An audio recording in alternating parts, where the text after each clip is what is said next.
নমস্কাৰ বন্ধু বান্ধৱীসকল, স্বাগতম জনাইছোঁ মোৰ আন এটি ভিডিঅ'লৈ। আজি মই গৈ আছোঁ বৰপেটা জিলাৰ নিচেই ওচৰতে থকা এখন বিল, ডাঙৰ বিল, সকলোৱে জানে বিলখনৰ নাম। বিলখন হৈছে কাপলা বিল। কাপলা বিলত যোৱা ৰাস্তাটো হৈছে বহুত ৰাস্তা আছে, আজি কিন্তু মই গৈ আছোঁ আপোনালোকক লগত লৈ। এইটো ৰাস্তা হৈছে বনিয়াগুচিৰ গাঁৱৰ মাজেৰে যোৱা যোনটো ৰাস্তা একদম কাপলা বিললৈকে, সেইটো ৰাস্তাৰে গৈ আছোঁ। বলক মোৰ লগত আপোনালোকে উপভোগ কৰক। বলক ভিডিঅ'টো আমি আৰম্ভ কৰোঁ।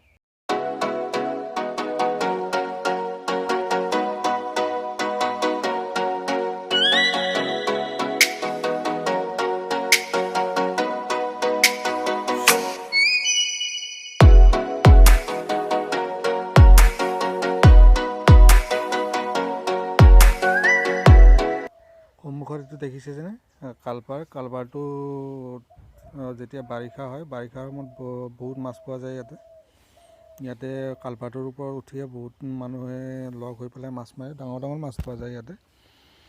আমিও সৰুতে আহিছিলোঁ ইয়াতে মাছ মাৰিব, এতিয়া আহিব নাই এনেকৈ। আগতে সৰুতে আহিছিলোঁ মাছ মাৰিব, কালভাৰৰ ওপৰত উঠিয়ে আশ্ৰা মাৰিছিলোঁ, কিন্তু এতিয়া নাই আৰু। এতিয়া সেনেকৈ অহা নাযায়, কেতিয়াবা আহোঁ আৰু। এই ৰাস্তাটো চাওকচোন, ৰাস্তাটো কেনেকুৱা অৱস্থা হৈছে। এই ৰাস্তাটোৰ অলপ আগত গৈ পেলাই এখন গাঁও এখন আছে। গাঁওখনত মোটামুটি বহুত মানুহ আছে, মোটামুটি আপোনাৰ 50-60 ঘৰমান মানুহ আছে। থাকিলেও আপোনাৰ কি হয় যে এই ৰাস্তাটোৰে সেইবিলাক মানুহে অহা যোৱা কৰে, কিন্তু আপোনাৰ ৰাস্তাটোৰ কোনো অৱস্থা দেখিছেনে? ৰাস্তাটো কেনেকুৱা? কোনো ৰাস্তাটোৰ অৱস্থা নাই। বৃহৎ পথাৰখনৰ মাজেৰে এই ৰাতি হওক দিন হওক বাৰিষাৰ সময় হওক মানুহখিনি অহা যোৱা কৰে। এই সন্মুখত এখন বিল আছে, ডাঙৰ বিল। এই বিলৰ যোৱা ৰাস্তাটো যদি নহয়, তেতিয়া চৰকাৰখনে কি কাম কৰিছে আপোনালোকে নিজে কওকচোন। সন্মুখত ডাঙৰ বিল এখন আছে, বিলৰ লগতে এখন ডাঙৰ গাঁও এখন আছে। ক'ব গ'লে এই গাঁৱৰ মানুহবিলাকে ইমান কষ্ট কৰি অহা যোৱা কৰে এই ৰাস্তাটোৰে, কিন্তু কোনো গুৰুত্বই নাই চৰকাৰৰ যে এইটো ৰাস্তা হ'ব লাগে। এই ৰাস্তাটোৰ নামত বহুত পইচা খালে এতিয়ালৈকে। আপোনাৰ কালভাৰ বনোৱাৰ নামত, ৰাস্তাত শিল দিয়াৰ নামত এনে পইচাবিলাক খাই থৈ দিছে, কোনো কাম কৰা নাই এতিয়ালৈকে।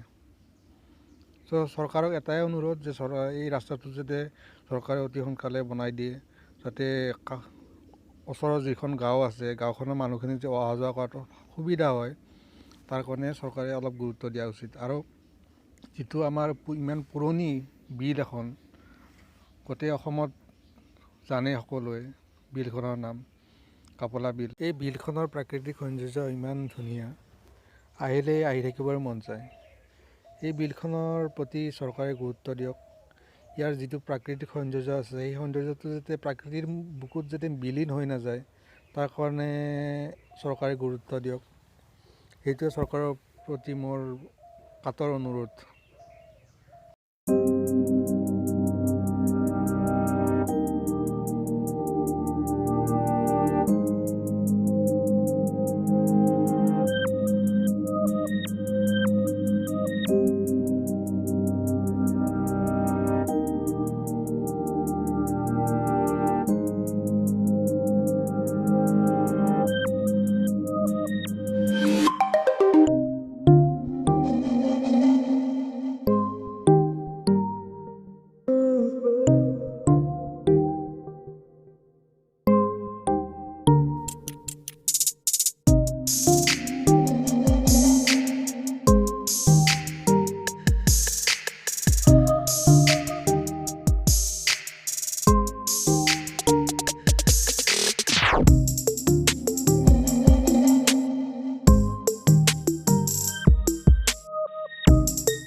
এয়া দেখিছেনে, এই পথাৰৰ মাজত আপোনাৰ 3-4 ঘৰমান মানুহ নতুনকৈ আহিছে, ধুনীয়াকৈ ঘৰ চৰ বনাইছে।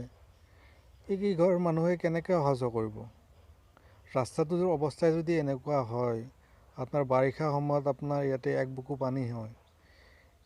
এই এক বুকু পানীৰ মাজত কেনেকৈ এইবিলাক মানুহে অহা যোৱা কৰিব? এবাৰ ভাবি চাইছেনে আপোনালোকে? চৰকাৰখনে এবাৰ ভাবি চাইছেনে? অলপ গুৰুত্ব দিবচোন এইবিলাক মানুহৰ যিটো অৱস্থা, এই অৱস্থাৰ মাজত আপোনাৰ ইমান ধুনীয়াকৈ ঘৰটো বনাইছে, তাৰপিছত যদি বাৰিষা সময়ত যদি ইয়াৰ ঘৰটো এৰি পেলাই যদি বেলেগত থাকিবলগীয়া হয়, এইটো কেনেকুৱা কথা হ'ব কওকচোন আপোনালোকে নিজে। এবাৰ বিবেচনা কৰকচোন চৰকাৰখনে। চ' প্লিজ চৰকাৰক এটাই অনুৰোধ, যাতে এইটো ৰাস্তাত যিটো বিললৈকে যোৱা ৰাস্তা আছে, এই ৰাস্তাটোৰ কাম যাতে অতি সোনকালে কৰে। ৰাস্তাটোৰ কাম কৰিলে অন্ততঃ মানুহখিনি সকাহ এটা হ'ব, যাতে আপোনালোকৰ মানুহখিনিয়ে ভালকৈ যাব পাৰে। অন্ততঃ বাৰিষা সময়ত যাতে কোনো প্ৰব্লেম নহয় মানুহখিনিয়ে। সেইকাৰণে চৰকাৰক মই এটাই অনুৰোধ, চৰকাৰে ৰাস্তাটোৰ কামটো অতি শীঘ্ৰে আৰম্ভ কৰক।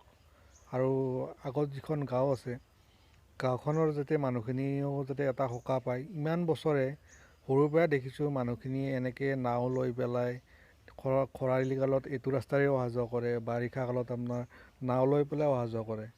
ইমান কষ্টত অহা যোৱা কৰিছে। আজিকালি সকলো ঠাইৰে ৰাস্তা পদূলি ইমান ধুনীয়া হৈছে, কোনো এনেকুৱা এখন গাঁও নাই যিখন গাঁৱত আপোনাৰ ৰাস্তা বেয়া।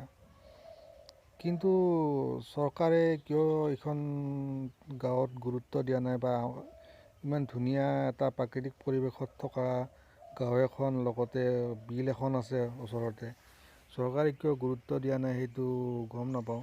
কিন্তু আমাৰ সৰুক্ষেত্ৰী সমষ্টিৰ যিজন এম এল এ আছে, তেখেতক মই এটাই অনুৰোধ জনাইছোঁ যে ছাৰ, আপুনি যাতে এইটো ৰাস্তাৰ কথা অলপ ভাবে, আপুনি যাতে এইটো ৰাস্তাৰ প্ৰতি গুৰুত্ব দিয়ে, ৰাস্তাটো যে পকী কৰাৰ কাৰণে আপুনি গুৰুত্ব এটা দিয়ে, তাৰ কাৰণে আপোনাক কাটৰ অনুৰোধ জনাইছোঁ মই।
আহি বিলৰ ওচৰ পালোঁহি।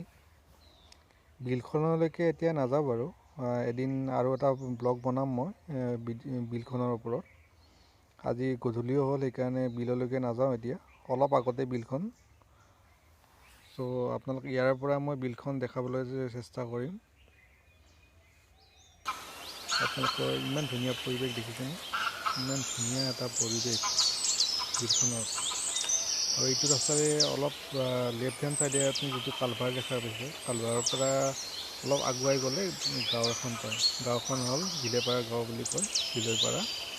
এই গাঁৱত মোটামুটি 50-60 ঘৰমান মানুহ আছে। এই মানুহখিনিয়ে এইটো ৰাস্তাৰে অহা যোৱা কৰে আৰু সন্মুখত সেইখন বিল আপোনাৰ। মই গোটেই পৰিৱেশটো দেখাবলৈ চেষ্টা কৰিছোঁ এবাৰ। সন্মুখত এইটো বিল, মই এবাৰ জুম কৰি দেখাওঁ আপোনালোকক। সেইখনে বিল। মই আৰু নেক্সট এটা ব্লগ বনাম, ব্লগত আপোনালোকক বিলখন গোটেই মই দেখাবলৈ চেষ্টা কৰিম। আৰু এইটোৱে আপোনাৰ বিলৰ পৰিৱেশ, কি ধুনীয়া পৰিৱেশ দেখিছেনে? ইমান ধুনীয়া গছ গছনি আছে আপোনাৰ, ইমান ধুনীয়া পথাৰ এখন, প্ৰাকৃতিক পৰিৱেশটো খুবেই মনোমোহা। চ' চৰকাৰে অলপ গুৰুত্ব দিয়ক।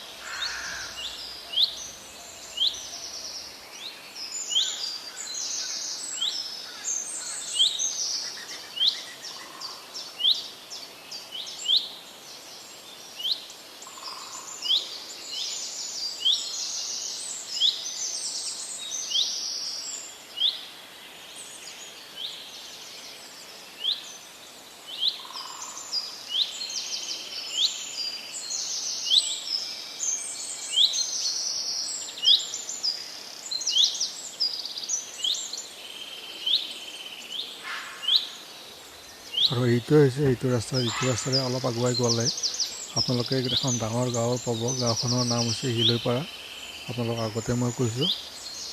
আৰু এই গাঁৱৰ মানুহখিনি এনেকুৱা ৰাস্তাৰে প্ৰতি বছৰে ইমান বছৰ ধৰি অহা যোৱা কৰি আছে। ইমান কষ্টত অহা যোৱা কৰে, বাৰিষাৰ সময়ত নাৱলৈ অহা যোৱা কৰে, খৰালিৰ সময়ত আপোনাৰ এই ৰাস্তাৰে ইমান ভঙা চিঙা ৰাস্তাৰে অহা যোৱা কৰে। সেইবাবে চৰকাৰক মই এটাই অনুৰোধ, যাতে চৰকাৰখনে এই ৰাস্তাটোৰ কাম অতি সোনকালে আৰম্ভ কৰে, লগতে বিলখনৰ প্ৰতি গুৰুত্ব দিয়ে, যাতে বিলখন যাতে প্ৰকৃতিৰ মাজত বিলীন হৈ নাযায়, তাৰ কাৰণে যাতে গুৰুত্ব দিয়ে।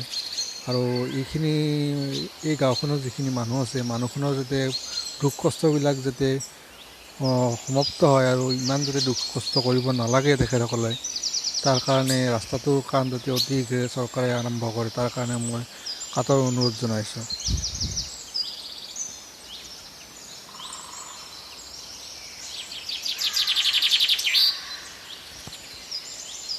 এতিয়া মই আপোনালোকক বিলখনৰ প্ৰাকৃতিক পৰিৱেশৰ ওপৰত কেইটামান ফটো দেখাম। আপোনালোকে ফটোকেইটা উপভোগ কৰক।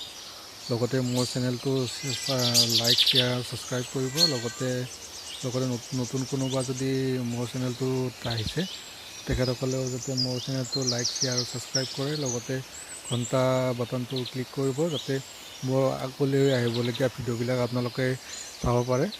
আৰু মোক যাতে আপোনালোকে আশীৰ্বাদ কৰে, যাতে মই এনেকৈ ভিডিঅ' বনাই যাব পাৰোঁ আগলৈকে। চ' আজিলৈকে ধন্যবাদ। জয় অসম।